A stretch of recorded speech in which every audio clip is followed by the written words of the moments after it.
the most brilliant students at Cambridge quit. Then, a black scholarship student raised his hand. And what happened next left the entire classroom in complete silence. "Impossible! No undergraduate could solve this," declared Professor Sterling, watching the empty seats form before his eyes. One by one, the students in his prestigious advanced astrophysics class gathered their things and left the lecture hall. The task projected on the board was truly daunting. Mathematically model the trajectory of a rogue black hole and calculate its gravitational effects on the Milky Way over the next 100 years, including dark matter and galactic drift variables. Deadline: 72 hours. Reward: a co-authorship on a paper to be submitted to the esteemed Astrophysical Journal. "My father spent £500,000 so I wouldn't have to deal with this kind of thing," muttered Lucas Harrington, heir to a tech fortune, as he pushed his chair back dismissively. "Besides, who really cares about black holes when there's a new Ferrari model coming out?" Charlotte Lee, a brilliant student and daughter of diplomats, shook her head. "It's too risky. If we don't make it, it will destroy our final grade. It's not worth it." Within minutes, only 3 people remained in the 50-seat room. Professor Sterling, clearly frustrated, his teaching assistant, busy organizing papers, and a young man named Ben Carter, a 20-year-old who is the son of a mechanic from a northern factory town who had arrived at Cambridge on a full scholarship for low-income students. Ben looked at the complex problem on the board, his calloused hands, the result of summers spent helping in his father's garage, firmly gripping the worn notebook he had brought from home. While his classmates saw only impossible numbers, he saw the gears and pulleys of the universe reflected in those equations. "Professor Sterling." His voice cut through the awkward silence of the nearly empty room. "I'd like to try." The 55-year-old man, with 3 decades of experience teaching the children of the British elite, looked up with a mixture of surprise and something that seemed almost pity. "Mr. Carter, I appreciate your enthusiasm, but this is a postgraduate level problem. Perhaps it would be better to focus on the core subjects first." "With all due respect, sir, you said that whoever could solve it would be guaranteed a publication. You didn't mention any restrictions." The silence stretched on for several long seconds. Professor Sterling exchanged a meaningful glance with his assistant, one of those looks that Ben had learned to recognize very well throughout his life.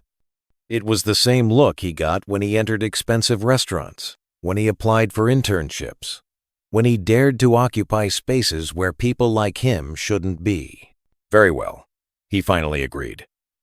But there was something in his tone that sounded more like a cruel challenge than a real opportunity. 72 hours, no extensions, no excuses. As he copied down the parameters of the problem, Ben noticed a detail that his classmates, in their rush to escape, had not. There, hidden among the complex variables, was a subtle clue that completely changed the approach needed for the solution. What he didn't know was that this black scholarship student, whom they underestimated, had grown up living the very realities he now needed to model mathematically, and that would give him an advantage that no privilege could buy. If you are enjoying this story of overcoming adversity and want to find out how a student turned prejudice into his greatest strength, be sure to subscribe to the channel, because what happened over the next 3 days would forever change the way Cambridge viewed the true meaning of academic excellence. Over the next 24 hours, the news that the scholarship student had accepted the challenge spread across campus like wildfire. The WhatsApp groups of the wealthiest students were buzzing with cruel messages and bets on how long it would take Ben to give up. 50 quid says he won't even show up for class tomorrow. Lucas Harrington typed in the Cambridge elite group, which brought together the children of the most influential families in the class. "He's probably realized he's out of his league." Charlotte Lee added, "Honestly, it's almost cruel to let him try. Professor Sterling should have spared him the public humiliation." What they didn't know was that at that very moment, Ben was in the physics lab until 3 a.m., not out of desperation, but following the same disciplined routine that had gotten him there in the first place. While his classmates slept in dorms paid for by trust funds, He worked with the precision of someone who always had to be 10 times better to get half the recognition. The subtle clue he had noticed on the board wouldn't leave his mind. Among the traditional astronomical variables, there was an almost invisible reference to the concept of perpetual motion that anyone would overlook, but which Ben immediately recognized as the same survival mechanisms he had witnessed in his own community in his hometown. Dad always said that when things get tough, we don't break. We find a way to get the machine working again, he murmured to himself, remembering the countless times he had watched his father, Mr. Carter, turn impossible mechanical challenges into opportunities for growth. The next morning, Professor Sterling entered the room with a smile that didn't reach his eyes. He had spent the previous evening at a dinner with university donors, where the scholarship situation had been the subject of whispered conversations and muffled laughter. Mr. Carter. His voice cut through the air with false cordiality. I hope you've used these 24 hours to reflect on your academic limitations. There's still time to reconsider. Thank you for your concern, Professor. But I intend to continue, Ben replied, his firm voice contrasting with a nervous murmur that spread through the room. What followed was a master class in academic microaggressions. Throughout the class, Sterling directed increasingly complex questions, specifically at Ben, always preceded by comments such as, "Perhaps this is too advanced for some educational backgrounds," or "State school students sometimes have difficulty with abstract concepts." Every sarcastic remark, every condescending look, every muffled laugh from his classmates was like fuel to the fire burning inside Ben's chest. He thought of his mother working double shifts so he could have books, of the father whose workshop bills still drained the family savings, of the countless no's he had heard throughout his life. During the break, Lucas approached him with a predatory smile. "Look, between us, why don't you just stop? You've already proven you're brave. No one will think badly of you if you admit to having bitten off more than you can chew." "Really?" Ben looked up from the notebook where he was taking notes. "And what exactly do you think I can't handle? Come on, be realistic." "My father is an advisor to NASA. I grew up listening to these discussions at the dinner table. You're here on academic merit, of course, but that's different from understanding the real world of physics." The silence that followed was broken only by the sound of Ben's pen scribbling equations on paper. When he finally looked up, there was something in his eyes that made Lucas involuntarily take a step back. "Lucas, you're right about one thing. I grew up in a different world than yours. A world where you can't afford to fail. Where every opportunity could be your last. A world where you learn early on that underestimating someone is the most costly mistake you can make." That afternoon, alone in the computer lab, Ben began to build something that neither his teachers nor his classmates could have imagined. The mechanical data he had collected over years of study, the personal stories of his father's workshop, and the statistics he had memorized about the efficiency of mechanical systems, all of it began to connect in a way that would transform not just numbers into a mathematical model, but lived reality into revolutionary scientific knowledge. What those privileged students couldn't see was that every act of contempt only fueled a determination that had been forged in furnaces much hotter than any Cambridge lecture hall. And the true genius is born not only from intellect, but from the urgent need to prove that the world can be different from what it has always been. 48 hours had passed since Ben had accepted the challenge, and the campus was abuzz with increasingly cruel rumors. WhatsApp groups overflowed with derogatory memes, bets on when he would finally understand his place, and jokes about affirmative action reaching its limit. What none of his rivals knew was that at that very moment, Ben was in the basement of the Central Library at 5 inches the morning, not because he was desperate, but because he had discovered something revolutionary. The clue about perpetual motion had opened the door to a completely new approach to the problem, one that none of his privileged colleagues could even imagine. "Ben, honey, are you okay?" His mother's concerned voice echoed through the headset. It was her daily call at 5:30 a.m., before her double shift at the factory. "I'm great, Mom. Actually, I think I've discovered something incredible." "Tell me." as he explained his theory to his mother, how the perpetual motion in his hometown's factories, fueled by community support and shared resources, created patterns of mechanical resilience that traditional models completely ignored. Ben felt the excitement grow in his voice. Mrs. Carter, who had raised 2 children while working 3 jobs, understood the mathematics of survival better than any doctor. "It reminds me of the last Great Recession, Ben," Mrs. Carter reflected. "While the big factories were failing, our community organized in ways that television economists could never explain.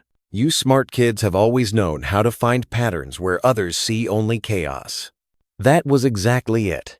Ben wasn't just solving a physics problem. He was codifying decades of community wisdom into academic language that Cambridge could finally understand. That morning, something unexpected happened.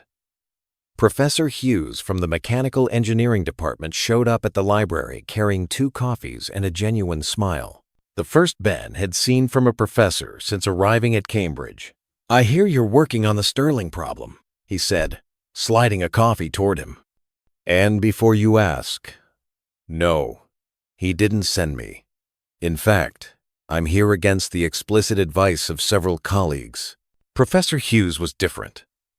The son of working-class parents, he had arrived at Cambridge through the same inclusion programs that brought Ben. But 15 years earlier, when prejudice was even more explicit. "Can I take a look at what he's developing?" Over the next 2 hours, Ben presented his approach. Instead of following traditional astronomical models that treated the rogue black hole as a statistical anomaly, his framework recognized it as a source of unforeseen energy, a force of creation. He was modeling a black hole not just as a destructive force, but as a catalyst for a new kind of galactic growth, a place where necessity forced the creation of solutions that mainstream academia systematically ignored. "My God," Professor Hughes murmured, examining the equations. "You're not just solving the Stirling problem. You're revolutionizing the way we measure cosmic evolution. Do you really think it can work, Ben?" "I don't just think it can work. I think it will change the way this university views our community. Our community forever." Meanwhile, in the elite student dormitories, Lucas was organizing what he called a farewell party for Ben.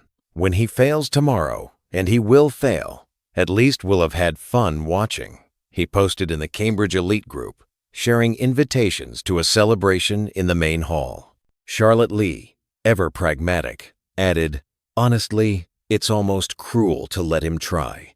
Professor Stirling should have spared him the public humiliation." The cruelest message came from Samantha, a socialite heiress. "Poor boy. He's probably in the library right now, crying over his books. Someone should film it for posterity."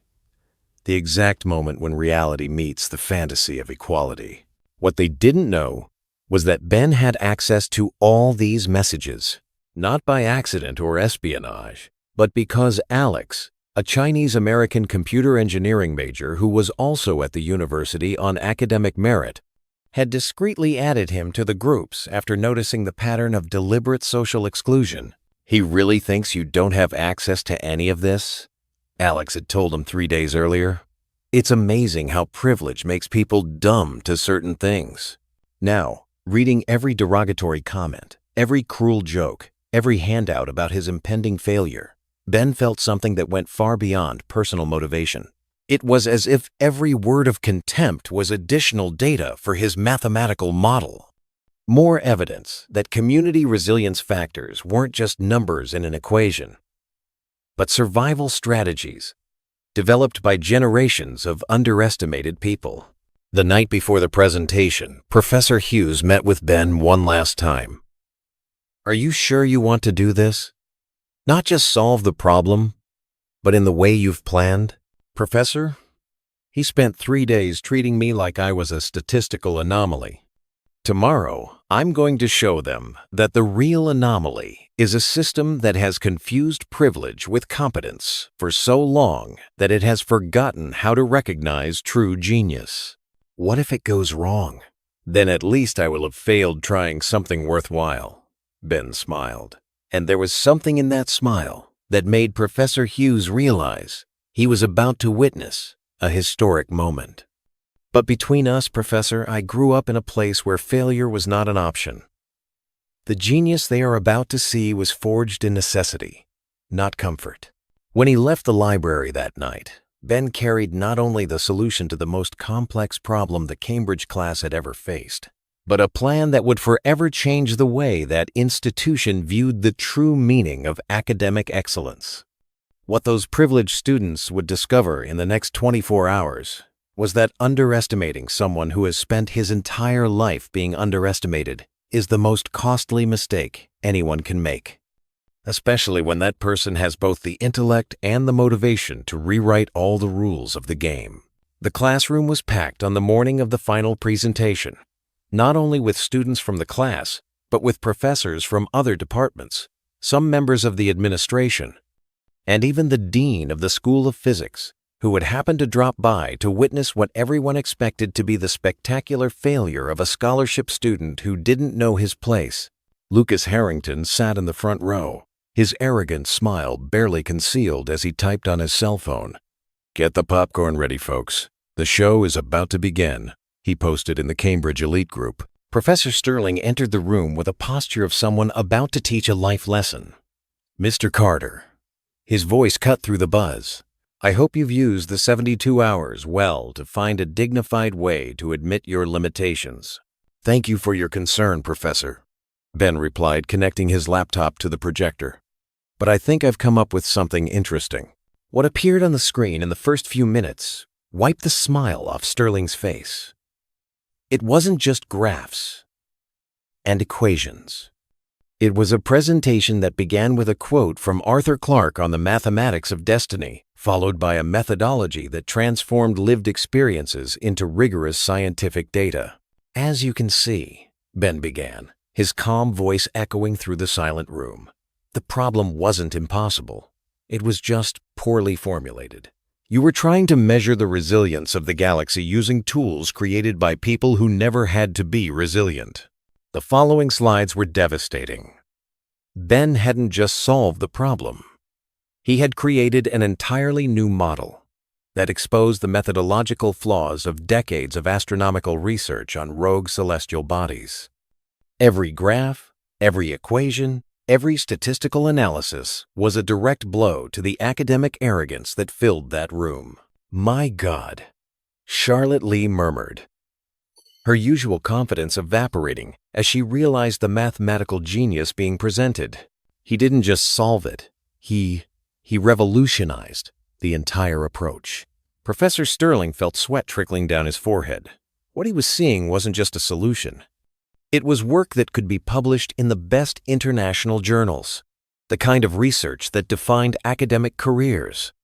And it was being presented by someone he had treated as a statistical aberration for weeks. "Interesting in theory, Mr. Carter," he interrupted, trying to regain control. "But where are your primary sources? Your empirical data? Anyone can make pretty models without—" "I'm glad you asked, Professor." Ben clicked to the next slide, and what appeared made several students shift uncomfortably in their seats. It was a graph showing correlations between institutional bias and academic productivity. "My empirical data came from a very close source. Alex, can you help me?" Alex stood up, holding his open laptop. "Sure, Ben. Guys, over the past 72 hours, you've provided fascinating behavioral data through your WhatsApp groups. Data on how prejudice affects decision-making, risk aversion, and the ability to recognize competence." The room went cold. Lucas desperately tried to reach for his cell phone, but Alex was already projecting screenshots of the Cambridge elite group chats. "50 quid. He won't even show up to class tomorrow," Alex read aloud. "He's probably realized he's out of his league.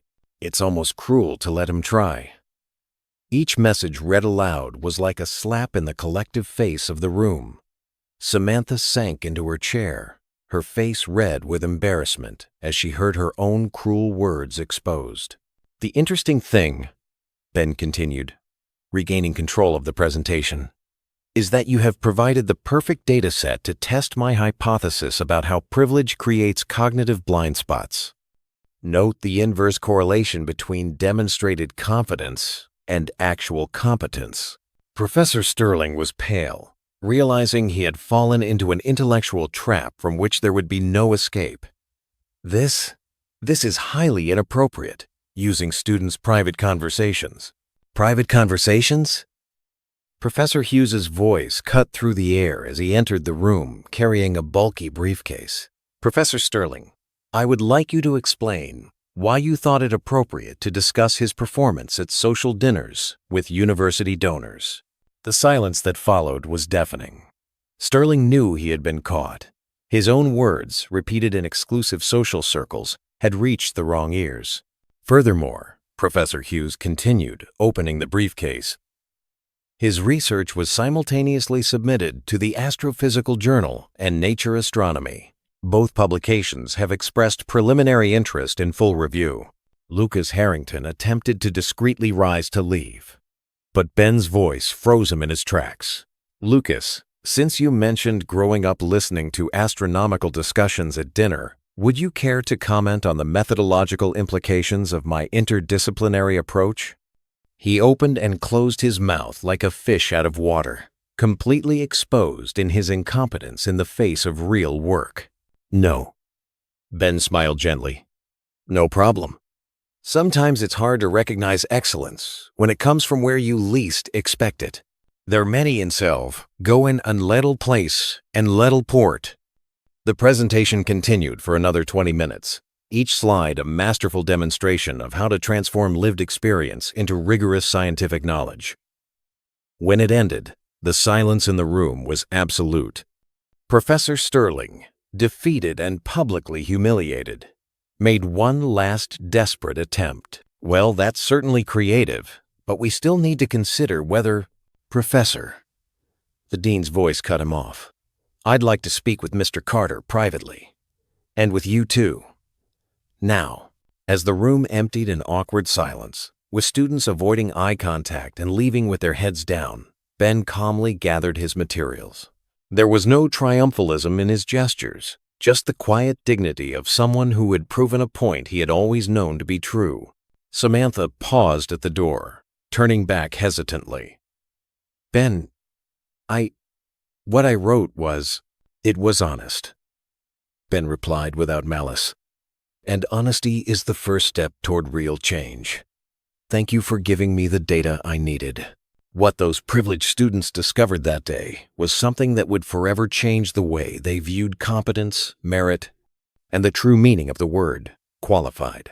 But the most profound transformation was yet to come when they realized that the humiliation they felt was nowhere near what Ben had silently endured for months. And the true greatness is not measured by the cradle you are born into, but by how high you can rise from his. The meeting in the dean's office lasted 3 hours and forever changed the course of Cambridge. Professor Sterling left, not only stripped of his prestigious position, but facing a formal investigation for discriminatory conduct and misuse of academic information in private social circles. His words at exclusive dinners, repeated by guests shocked by his blatant prejudice, had become documentary evidence of a systematic pattern of discrimination. Effective immediately, Mr. Carter will receive a full research scholarship, direct mentoring from me, and his presentation will be submitted as a joint university project to the National Science Congress, announced the dean, his eyes shining with a kind of academic excitement he hadn't felt in years. In addition, we will implement a new inclusion protocol based on his methodological findings. 6 months later, Ben walked down the same hallway where he had been systematically humiliated, but now as the dean's research assistant and lead author of a paper that was revolutionizing behavioral physics. The Astrophysical Journal had not only accepted his research, it had devoted an entire special issue to the implications of his interdisciplinary methodology. Professor Hughes, now promoted to director of the new Department of Applied Mechanical Studies, found Ben organizing materials for his lecture at the international conference. Have you seen the latest enrollment statistics? He asked, holding up a report. Applicants from working-class communities are up 340% this year. The university where it happened has become legendary in academic circles. Lucas Harrington, meanwhile, had been discreetly encouraged by his family's administration to transfer to a less rigorous European university after his family discovered that he was on the verge of failing 4 core subjects, the same ones that Ben had mastered with top marks. His last Instagram post 3 months ago showed him at a third-rate private university, still trying to explain to his followers why Cambridge wasn't the right choice for his entrepreneurial profile. Charlotte Lee had a different, but equally revealing fate. After witnessing Ben's presentation, she sought out the young man for a private and honest conversation. "I realize now that I spent 4 years here just memorizing formulas without ever questioning what they were for in real life," she admitted, her eyes filled with a humility that her millionaire parents had never taught her. Today, she worked as a volunteer for organizations that used astronomical modeling to combat environmental inequality, a transformation that she herself described as the real education Cambridge never gave me. Samantha had simply disappeared from social media, a complete virtual death for someone whose identity was built entirely on posts about inherited privilege. Rumors indicated that she was undergoing therapy at an expensive clinic trying to cope with what psychologists called reverse imposter syndrome, the traumatic discovery that all of his self-esteem was based on achievements that were never really his. The most profound change, however, took place in the very structure of the university. The Ben Protocol, as it had been informally dubbed by students, radically transformed the way Cambridge evaluated both applicants and faculty. Questions about cultural fit were replaced by metrics of transformative potential. Traditional disciplines were restructured to include perspectives that had been systematically excluded for decades. Mrs. Carter visited the campus for the first time to attend Ben's graduation speech. Sitting in the front row, she watched her son receive not only his summa cum laude degree, but 3 simultaneous offers: a full PhD at Cambridge, a consulting position at the World Bank, and a proposal to lead a new research institute on cosmic equity funded by a coalition of international universities. "My son," she whispered, tears streaming freely down her face. "You haven't just exceeded all expectations. You've redefined what excellence means." At the graduation party, Professor Sterling made a discreet appearance, not as a guest, but as a temporary cleaning employee, his new job after no reputable academic institution would hire him. A man who a year earlier had set the standards for academic adequacy now collected disposable cups under the gaze of colleagues who pretended not to recognize him. Ben noticed him, but said nothing. There was no need. The best revenge is not to humiliate those who humiliated you. It is to build something so grand that their existence becomes irrelevant to your story.